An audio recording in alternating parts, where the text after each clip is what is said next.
अस्सलामुअलैकुम। Welcome to my channel the women's life. वैसे तो नॉर्मल डिलीवरी बेस्ट वे है बेबी को डिलीवर करने के लिए, पर कुछ ऐसी कंडीशंस वजूहात हैं जिनकी वजह से सी सेक्शन करना पड़ता है। मैं आपको इस वीडियो में उन कंडीशंस के बारे में बताऊंगी जिनकी वजह से सी सेक्शन करना पड़ता है। के साथ साथ मैं आपको अबाउट सी सेक्शन और हम किन किन बातों पर अमल करके सी सेक्शन के बाद जल्दी रिकवरी कर सकते हैं ये भी बताऊंगी। लोग इस वीडियो को एंड तक देखेगा, ये वीडियो आप लोगों के लिए बहुत इन्फॉर्मेटिव और हेल्पफुल रहेगी। सो स्टार्ट करते हैं।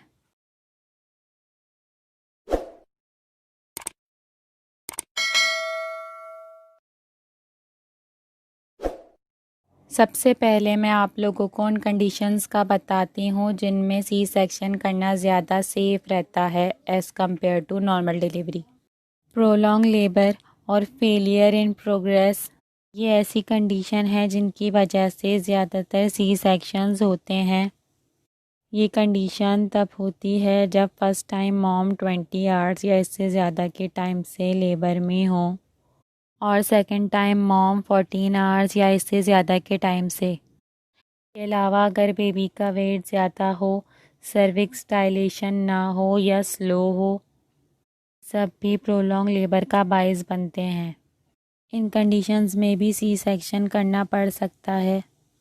सेकंड है अबनॉर्मल पोजीशन। नॉर्मल डिलीवरी के लिए सिफेलिक पोजीशन बेस्ट पोजीशन है, मींस के बेबी हेड डाउनवर्ड हो।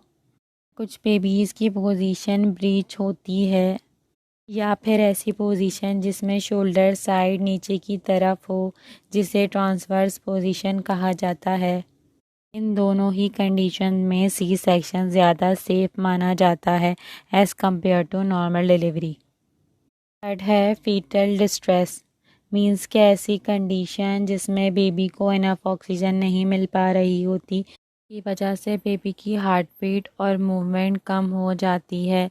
ऐसी कंडीशन में भी डॉक्टर एमरजेंसी सीजर करते हैं। फोर्थ है बर्थ डिफेक्ट, वो बेबीज़ जिनमें एक्सेस फ्लूइड इन ब्रेन और कॉन्जेनिटल हार्ट डिजीज़ डायग्नोज होती हैं। ऐसे केसेस में भी डॉक्टर ड्यूरिंग डिलीवरी कॉम्प्लिकेशंस ना हो सीजर सजेस्ट करते हैं।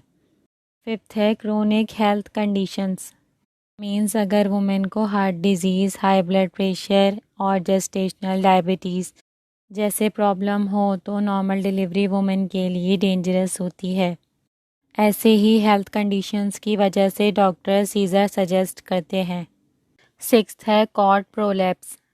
इस कंडीशन में नॉर्मल डिलीवरी के दौरान बेबी के डिलीवर होने से पहले एम्बिलिकल कॉर्ड स्लिप होकर बर्थ कैनाल में आ जाती है।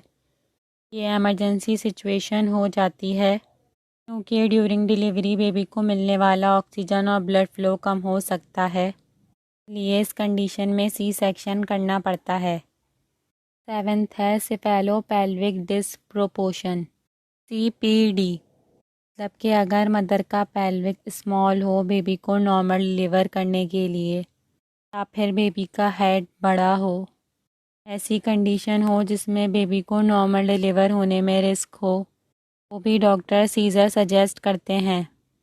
8 है प्लेसेंटा इशू, ये प्लेसेंटा प्रीविया का प्रॉब्लम हो, प्लेसेंटा कम्प्लीटली या पार्शियली सर्विक्स को ब्लॉक करे, के अलावा अगर प्लेसेंटा यूट्राइन लाइनिंग से सेपरेट हो जाए, जिसे प्लेसेंटा एब्रप्शन कहा जाता है, कंडीशन में भी सी सेक्शन करना पड़ता है।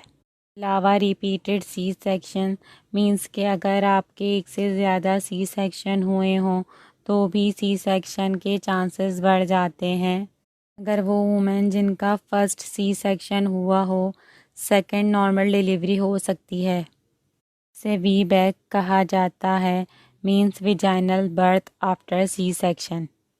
अलावा अगर बेबी ट्विन या मल्टीपल्स हों, उनकी पोजीशन भी एबनॉर्मल हो, तो भी सी सेक्शन ज़्यादा सेफ होता है as compare to normal delivery.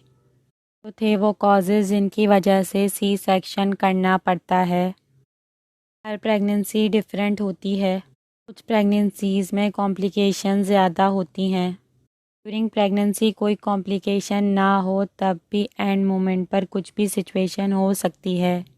ये वुमेन को सी सेक्शन के लिए भी मेंटली तौर पर प्रिपेयर्ड रहना चाहिए। डिलीवर नॉर्मल डिलीवरी के ज़रिए हो या सी सेक्शन के ज़रिए, अगर मदर और बेबी सेफ़ हैं और हेल्दी हैं तो ये बेस्ट पार्ट है। अब मैं आपको बताती हूँ about C section. C section epidural और स्पाइनल ब्लॉक में किया जाता है, जो एनेस्थीसिया की ही फॉर्म है जो बॉडी के लोअर पार्ट को नम कर देती है। की वजह से ऑपरेशन के बाद बॉडी को नॉर्मल होने में कुछ घंटे लग जाते हैं। इसीलिए ऑपरेशन से 8 घंटे पहले से खाना पीना बंद कर देना चाहिए। अगर प्यास ज़्यादा लगे तो आप कुछ सिप ऑफ वाटर ले सकती हैं। जब बॉडी नम हो जाती है तो डाइजेशन प्रोसेस भी स्टॉप हो जाता है। अगर हम ऑपरेशन से पहले खाना पीना करेंगे तो वो प्रॉब्लम का बायस बन सकता है। आपको बताती हूँ कि सी सेक्शन के बाद हमें किन किन बातों का ख्याल रखना है ताकि जल्दी रिकवरी हो सके। Number 1, pay attention to your diet. जल्दी रिकवरी के लिए हमें अपनी डाइट में ऐसे फूड शामिल करने चाहिए जिनमें protein, iron, calcium, vitamin C और विटामिन डी ज़्यादा हो। For example meat, fish, chicken, egg, dairy products, nuts, beans, lentils, green leafy vegetables और फ्रूट्स, इन सब चीज़ों का इस्तेमाल ज़्यादा करें।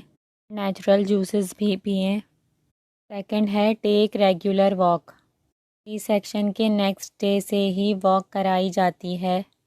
जितना आप कर सकें उतना आप वॉक करें। स्टार्टिंग में वॉक करने के लिए किसी की हेल्प लेनी पड़ती है।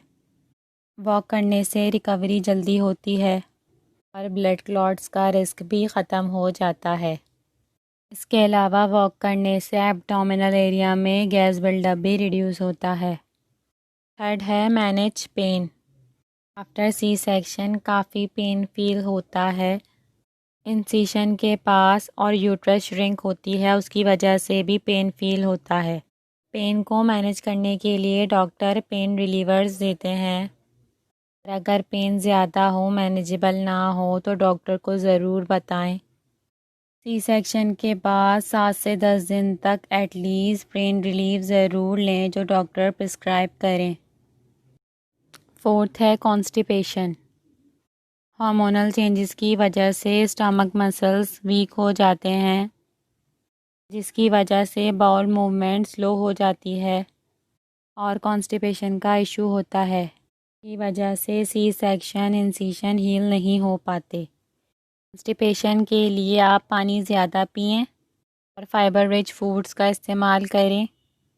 अगर प्रॉब्लम बहुत ज़्यादा हो तो डॉक्टर को ज़रूर बताएं। फिफ्थ है sign of infection. C section के बाद बहुत कम केसेस में इन्फेक्शन होता है। आप ख़ुद को मॉनिटर करती रहें कि आपके अंदर साइन ऑफ इन्फेक्शंस तो नहीं हैं, जैसे fever, redness around incision, swelling around wound, increasing pain in abdominal और fluid leakage around the wound. ये सब इन्फेक्शन के सिम्टम्स हैं। अगर आपको ये सिम्टम फील हो तो डॉक्टर से फ़ौरन कंसल्ट करें। सिक्स्थ है drink water. After C section water intake अच्छा रखें। एटलीस्ट 3 to 4 लीटर पानी आप ज़रूर पिएं। ये यूरिन इन्फेक्शन से भी सेफ़ रखता है। इसके साथ साथ वाटर बॉडी को हील करने में भी हेल्प करता है और वाटर इनटेक अच्छा रखने से ब्रेस्ट मिल्क भी इन्हेंस होता है। नंबर 7 है taking iron supplements. C section में काफ़ी ब्लड लॉस होता है, जिसकी वजह से आफ्टर सी सेक्शन बॉडी में ब्लड की कमी हो जाती है। इसीलिए आप एटलीस्ट 1 मंथ तक आयरन की सप्लीमेंट ज़रूर इस्तेमाल करें और अदर सप्लीमेंट्स भी रिकवरी में हेल्प करती हैं। सप्लीमेंट्स आप अपने डॉक्टर से कंसल्ट करके यूज़ करें। 8 है टेकिंग रेस्ट। किसी भी किस्म की रिकवरी के लिए रेस्ट करना बहुत ज़्यादा ज़रूरी है। बेबी के साथ रेस्ट करना डिफ़िकल्ट होता है, लिए आप बेबी की केयर के लिए अपने किसी रिलेटिव, फैमिली मेम्बर या फिर फ्रेंड की हेल्प लें ताकि आप रेस्ट कर सकें और अपनी नींद भी ज़रूर पूरी करें। ये भी रिकवरी के लिए बहुत ज़रूरी है। ये तो थे वो पॉइंट्स जो आपको जल्दी रिकवर करने में हेल्प करेंगे। बेबी बर्थ वुमेन के लिए बहुत इमोशनल एक्सपीरियंस है और जिन लेडीज़ के इमरजेंसी सीज़र हुए हैं या फिर वो लेडीज़ जिनकी डिलीवरी के दौरान कॉम्प्लिकेशंस ज़्यादा हुई हों, उनके इमोशंस भी कंफ्यूज्ड होते हैं। डोंट वरी, वक्त के साथ सब ठीक हो जाता है। Meeting to your baby is the best part of the story.